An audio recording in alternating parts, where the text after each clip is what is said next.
News 18 India।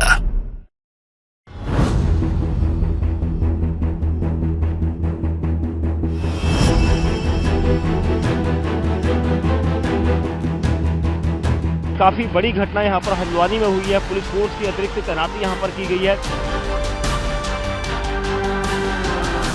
जो भीड़ थी वो पूरा तैयार होकर आई थी, प्लान करके आई थी कि कैसे आगजनी करनी है।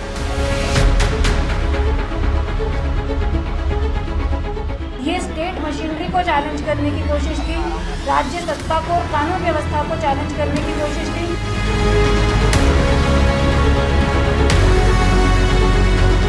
टारगेट किया गया था, टारगेट करके पुलिसकर्मियों को जान से मारने की भी यहाँ पर कोशिश की गई।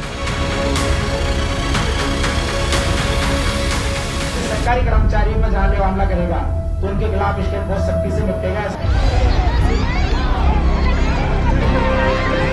ये वो पत्थर हैं जिनको लकड़ी के गुटके हैं, पत्थर हैं, उसके अलावा ये रॉड है। देखिए ये सरिया है, सरिया का इस्तेमाल किया गया।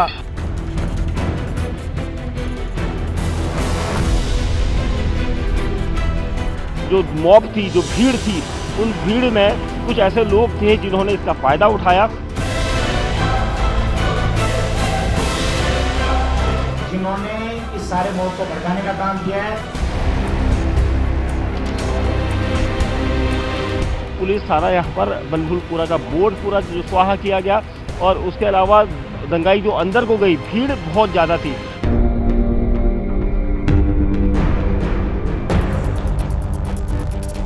द्रवी थे वो मॉब के बीच में जो आए थे, वो लोग पूरा प्लान करके आए।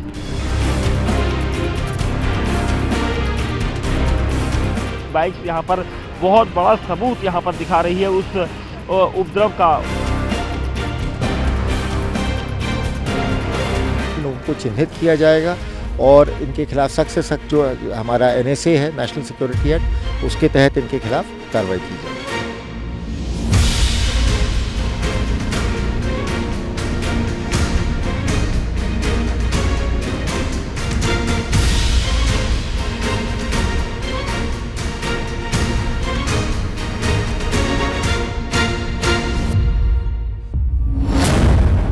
सबूत नंबर 1, पेट्रोल बम से हमला।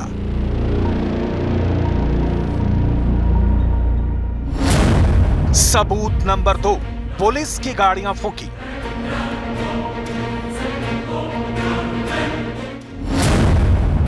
सबूत नंबर 3, छतों से बरसे पत्थर।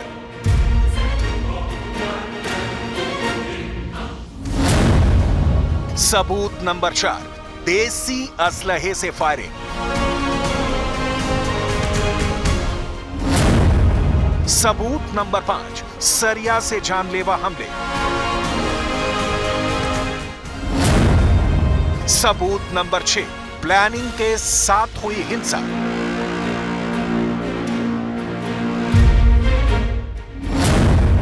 सबूत नंबर 7, पुलिस वालों को जिंदा जलाने की कोशिश।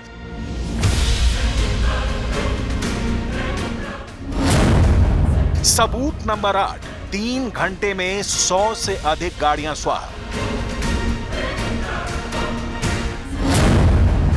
सबूत नंबर 9, आसपास के घरों में मिले पत्थर।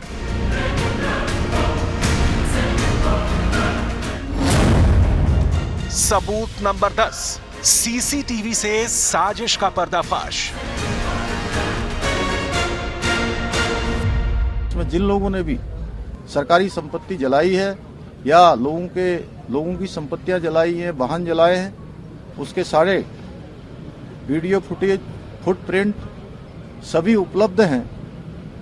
उसको चेक किया जाएगा, जांचा जाएगा और उस पर जो भी कार्रवाई है, विधि सम्मत जो कार्रवाई है, वो कार्रवाई यहां पर की जाएगी।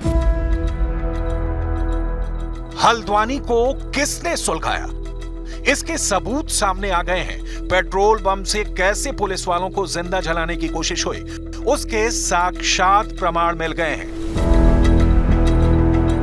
छतों पर कहां से आए पत्थर, इसके सुराग मिल गए हैं। जिस दौरान ये सारी विधिक प्रक्रिया चल रही थी, जब हम सुनवाई कर रहे थे, माननीय उच्च न्यायालय सुनवाई कर रहा था, तो छतों पर पत्थर उस दौरान इकट्ठे करे गए। इसका मतलब इट वाज प्लान्ड कि जिस दिन भी डिमोलिशन ड्राइव होगी हम उस दिन इस तरह से फोर्सेस को अटैक करेंगे, इस तरह से डिमोरलाइज करने की कोशिश करेंगे। उपद्रवियों को किसने पेट्रोल बम मुहैया करवाया? देसी तमंचे कहां से आए? किसने कहा पुलिस वालों को जिंदा जला डालो? थानों को फूंकने का प्लान किसने बनाया? किसने रची पत्थरबाजी की साजिश? साजिश के तार किन किन सिरों से जुड़ रहे हैं? हल्द्वानी हिंसा में पीएफआई का नाम क्यों सामने आया? इन सभी सवालों के जवाब तक पहुंचने में इन्वेस्टिगेशन टीम लगी हुई है। इन गलियों में जो लोग छिपे थे, इन गलियों में जो लोग गए थे, उन लोगों को इतनी जल्दी तलाशना जो है वो इतना आसान नहीं होगा, लेकिन ये है कि देर सवेर उनको यहाँ पर तलाशा जाएगा, क्योंकि जिस तरह की स्थिति थी वो स्थिति काफ़ी खतरनाक थी और ये लोग कहाँ से आए थे और कैसे एकदम से इकट्ठा हो गए थे, ये सारी इन्वेस्टिगेशन होगी। हल्द्वानी में जिस जगह हिंसा हुई वहां का मंजर हैरान करने वाला है। हिंसा के कुछ घंटों बाद न्यूज 18 इंडिया के कैमरे में जो वीडियो रिकॉर्ड हुआ है उसे देखकर समझा जा सकता है कि हिंसा की साजिश कितनी गहरी थी। इस वैन की हालत यहाँ पर देख के आप समझ सकते हैं कि बिल्कुल वैन का कोई हिस्सा ऐसा नहीं बचा जो ना जला हो, क्योंकि ये टारगेट किया गया था। टारगेट करके पुलिसकर्मियों को जान से मारने की भी यहाँ पर कोशिश की गई थी और इसी वजह से पुलिस पर पूरी तरह से सोची समझी साजिश के तहत, रणनीति के तहत हमला किया गया था। हिंसा भड़काने के लिए हल्द्वानी में उपद्रवियों ने पुलिस पर पेट्रोल बम फेंके थे और अब इसका वीडियो भी सामने आ गया है। ये वीडियो खुद डीएम ने अपनी प्रेस कॉन्फ्रेंस के दौरान दिखाया है। इस वीडियो में आप साफ साफ देख सकते हैं कि हवा में पेट्रोल बम दिखाई दे रहा है। पेट्रोल बम से हमला करते लोग दिख रहे हैं। पेट्रोल बम फूंकने वाले अपने चेहरे को ढक रखे हैं। पुलिस अब इन तमाम वीडियो की तहकीकात कर रही है। ये स्टेट मशीनरी को चैलेंज करने की कोशिश थी, राज्य सत्ता को और कानून व्यवस्था को चैलेंज करने की कोशिश थी। इसको इसी के रूप में देखा जाए, इसी के रूप में निपटा जाएगा। हल्द्वानी की हिंसा में दंगाइयों ने पूरे इलाके में तबाही मचाने की बहुत ही बड़ी साजिश रची थी। भारी मात्रा में पेट्रोल बम जुटाए थे। पुलिस पर जानलेवा हमला करने के लिए सरिया के टुकड़ों को भी भीड़ में छिपाकर लाया गया था और लोहे के सरिये से पुलिस पर हमला बोला गया। ये वो पत्थर हैं जिनको लकड़ी के गुटके हैं, पत्थर हैं, उसके अलावा ये रॉड है। देखिए ये सरिया है, सरिया का इस्तेमाल किया गया। ये डंडे, ये सब इसलिए क्योंकि यहाँ पर कई ऐसी बोतल्स मिली हैं जो पेट्रोल बम का इस्तेमाल करती हैं या पेट्रोल उनमें लाया गया था।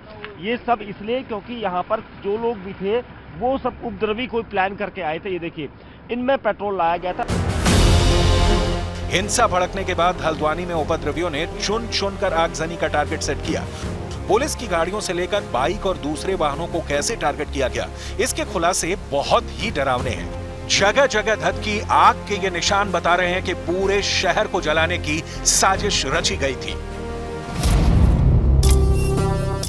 नगर निगम और पुलिस की टीम हल्द्वानी के बनभूलपुरा इलाके में सरकारी जमीन पर बनी मस्जिद और मदरसे को तोड़ने गई थी। अवैध निर्माण पर प्रशासन का बुलडोजर चल ही रहा था कि वहां रहने वाले लोग बुरी तरह से भड़क गए। उन्होंने ऐसा कोहराम मचाया कि पुलिस की ही जान पर बनाई। नैनीताल की डीएम वंदना सिंह के मुताबिक हमले की रणनीति प्री प्लान्ड थी। हिंसा की क्रोनोलॉजी को अगर देखें तो इससे इनकार नहीं किया जा सकता है कि उपद्रवियों को किसी कमांड सेंटर से कंट्रोल किया जा रहा है। स्टेप बाय स्टेप ऑर्डर आ रहे थे। पूरी रणनीति के साथ टीम बनाकर पुलिस पर हमला किया गया। पहली टीम को भीड़ जुटाकर पुलिस से झड़प करने का काम सौंपा गया। बात तीखी बहसबाजी से शुरू हुई। पहले तो पुरुषों से लेकर महिलाएं पुलिस से उलझी, मगर फिर मामला इतना बढ़ गया कि लोगों के सिर पर खून सवार हो गया। दूसरी टीम को पत्थरबाजी का काम सौंपा गया था। उन्होंने पुलिस पर अंधाधुंध पत्थर बरसाने शुरू कर दिए। हल्द्वानी की गलियां पत्थरों और ईंटों से पट गई। तीसरी टीम ने भीड़ में पेट्रोल बम से हमला कर दिया और जब उसको भी काबू में किया गया, गली में उन लोगों ने घेर रखा था। हमें काफी पुलिस वाले थे और हम लोग थे और ऊपर से गली में घेर के पूरे सब लोग ऊपर से पत्थर फेंक रहे थे सर। कोई बोतल, कांच की बोतलें मार रहे थे, कोई पत्थर मार रहे थे सर। अच्छा, बड़ी मुश्किल से बच के आए थे सर। हिंसा की आग इतनी भयावह थी कि पूरा शहर जल उठा।